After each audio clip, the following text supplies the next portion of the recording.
Topic 7.2 that is system surrounding and state function. इसके अंदर एक और टर्म हमने पढ़नी है बाउंड्री। सिस्टम हम किस चीज़ को कहते हैं? अभी हमने पीछे केमिकल रिएक्शंस के बारे में पढ़ा। तो थर्मोकेमिकल रिएक्शंस ऐसे रिएक्शन जिसमें हम हीट चेंजेस को स्टडी करते हैं। अब यूनिवर्स का वो हिस्सा या फिर वो मटेरियल या कलेक्शन ऑफ मटेरियल भी हो सकता है ये जिसको हम स्टडी कर रहे हों, which is under study, which is under consideration, it is called as system. हमारी यूनिवर्स का वो हिस्सा, वो पोर्शन, सिर्फ उस पोर्शन को सिस्टम कहा जा रहा है जिसके ऊपर हम स्टडी कर रहे हो, जो कि अंडर कंसिडरेशन हो, उसको क्या कहा जाता है? सिस्टम कहते हैं। और सिस्टम को छोड़ के यूनिवर्स के बाकी सारे जो हिस्सा है उसको क्या कहा जाता है? उसको हम सराउंडिंग कहते हैं। तो ये बड़ी आसान सी इनकी डेफिनेशन है, डेफिनेशंस इनकी पूछी जा सकती हैं और साथ में एग्जांपल्स। सिस्टम अभी क्या चीज़, क्या डेफिनेशन इसकी बताई कि सिस्टम ऐसे मटेरियल को या कलेक्शन ऑफ मटेरियल्स को कहा जाता है which is under consideration, which is under study, it is called as system. और सराउंडिंग हम किसको कहते हैं? कि environment that contains the system, जिस इन्वायरमेंट में सिस्टम पड़ा हो उसको हम क्या कहते हैं? सराउंडिंग कहते हैं। ऐसे कह सकते हैं कि सिस्टम के अलावा जो उसके इर्द गिर्द बाकी सारी चीज़ें हैं वो क्या होंगी? उसको हम सराउंडिंग कहेंगे उस सिस्टम की। और जो इमेजिनरी या रियल जो लाइन होगी, रियल या फिर इमेजिनरी जो सरफेस होगी जो सिस्टम को सराउंडिंग से सेपरेट करती है, उस लाइन को, उस सरफेस को हम कहते हैं बाउंड्री। तो बाउंड्री यहाँ पर क्या है? रियल और imaginary surface that separates the system from surrounding, it is called as boundary of a system.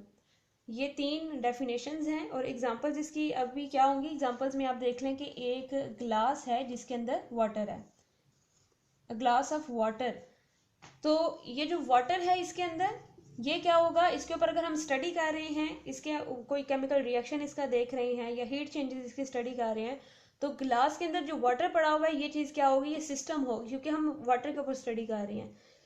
इसके अलावा जो ग्लास की बाउंड्रीज हैं, जो ग्लास है या इसके ग्लास के इर्द गिर्द जो एयर है, ग्लास को जिस सरफेस के ऊपर रखा हुआ है, अगर वो कोई टेबल है, तो ये सब चीज़ें क्या होंगी? ये सारी चीज़ें आएंगी किसके अंदर? सराउंडिंग के अंदर।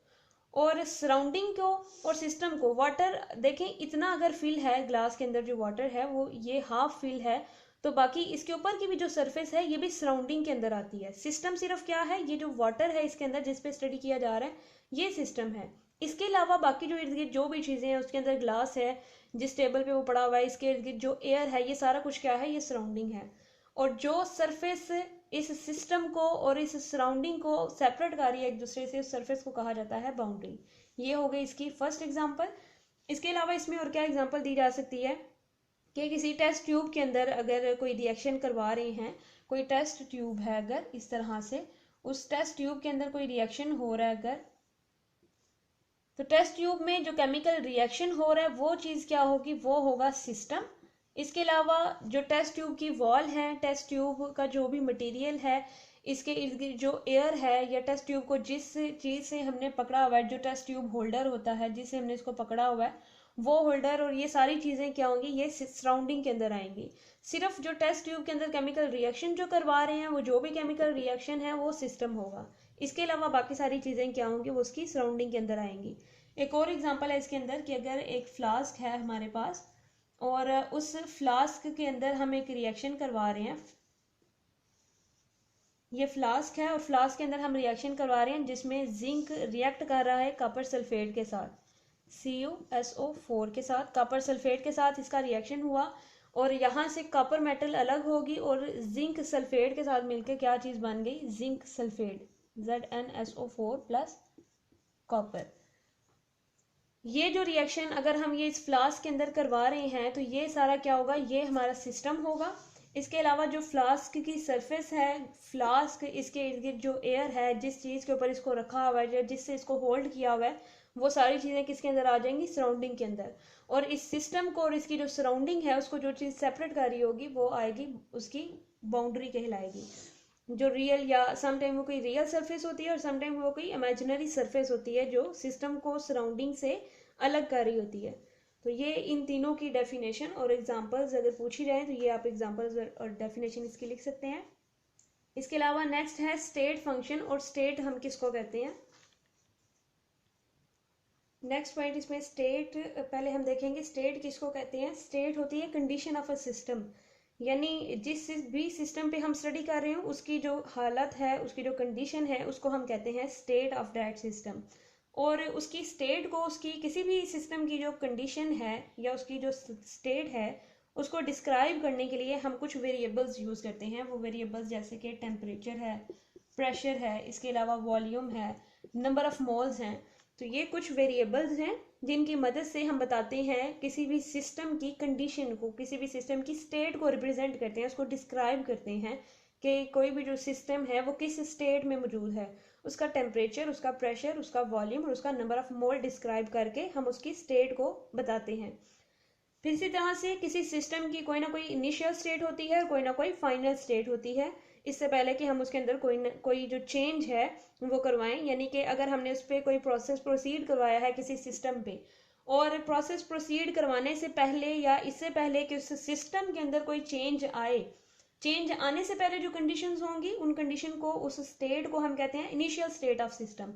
यानी एक सिस्टम है जो कि अगर ये ग्लास ऑफ वाटर है, इसके अंदर जो पानी है, अभी हमने इस पर कोई रिएक्शन नहीं करवाया, इसके अंदर कोई भी चेंज नहीं लाया, तो अभी जो इसका टेम्परेचर, इसका प्रेशर, इसका वॉल्यूम, इसके नंबर ऑफ मोल, ये क्या चीज़ रिप्रेजेंट करेंगी? ये इस सिस्टम जो कि वाटर है हमारा सिस्टम, इस सिस्टम की इनिशियल स्टेट को रिप्रेजेंट करेंगी। तो ये सब क्या होंगी? उसकी इनिशियल स्टेट्स होंगी। लेकिन अगर मैं इस ग्लास के अंदर जो वाटर है, यानी जो हमारा सिस्टम है, उसको मैं हीट करती हूँ, यानी कोई केमिकल रिएक्शन इसके अंदर कोई ना कोई टेक प्लेस होगा, कोई हीट चेंज इसके अंदर आएगा, तो कोई जो चेंज जब इसके अंदर आएगा, उस चेंज के आने के बाद जो भी इस सिस्टम की स्टेट होगी, स्टेट यानी कि कंडीशन होगी, उसकी कंडीशन को कैसे रिप्रेजेंट कर रहे हैं? उसका टेम्परेचर बताएंगे, उसका प्रेशर, उसका वॉल्यूम, उसके नंबर ऑफ मोल, इस चीज़ को डिस्क्राइब करेंगे, उसकी फाइनल स्टेट को। तो पहले जब हमने अभी हीट नहीं था किया, इसमें कोई चेंज नहीं था आया, उसकी स्टेट को डिस्क्राइब करना वो होगी उसकी इनिशियल स्टेट। और जब हीट कर लिया उसके बाद ये सारी चीज़ें, इसको जो स्टेट इसकी डिस्क्राइब करेंगी वो होंगी सिस्टम की फाइनल स्टेट। तो ये इनिशियल स्टेट होती है इस तरह से, और इस तरह से हम किसी भी सिस्टम की फाइनल स्टेट्स को डिस्क्राइब करते हैं। नेक्स्ट इसमें है स्टेट फंक्शन। अब स्टेट फंक्शन को हम डिस्क्राइब करेंगे, वो क्या होता है।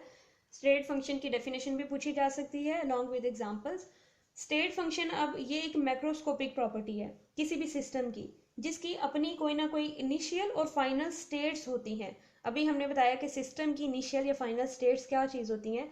तो स्टेट फंक्शन क्या है? स्टेट फंक्शन एक मैक्रोस्कोपिक प्रॉपर्टी है और इसकी कोई ना कोई इनिशियल, कोई ना कोई फाइनल स्टेट्स होती हैं और इंडिपेंडेंट होती है ये उन रास्तों के जिसके ज़रिए से हम ये चेंज लाते हैं उसके उस सिस्टम के अंदर।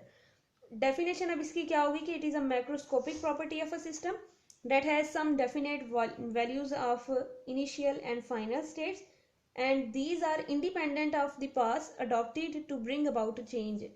तो वो जिन पाथ्स के जरिए से हम उसके अंदर चेंज ला रहे हैं उसके इंडिपेंडेंट होती हैं जो स्टेट फंक्शन है किसी भी सिस्टम का। एक और डेफिनेशन है स्टेट फंक्शन की कि ये एक ऐसी प्रॉपर्टी है जो कि सिर्फ डिपेंड करती है सिस्टम की स्टेट के ऊपर, उसको हम स्टेट फंक्शन कहते हैं। A property that depends only on the state of a system is called as state function।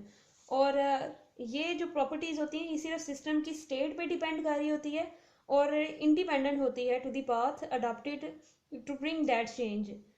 और स्टेट फंक्शंस की अंदर कौन कौन से आ जाते हैं? प्रेशर कैपिटल पी से इसको रिप्रेजेंट किया जाएगा, टेम्परेचर कैपिटल टी के साथ, वॉल्यूम कैपिटल वी के साथ, इसके अलावा इंटरनल एनर्जी, इंथाल्पी,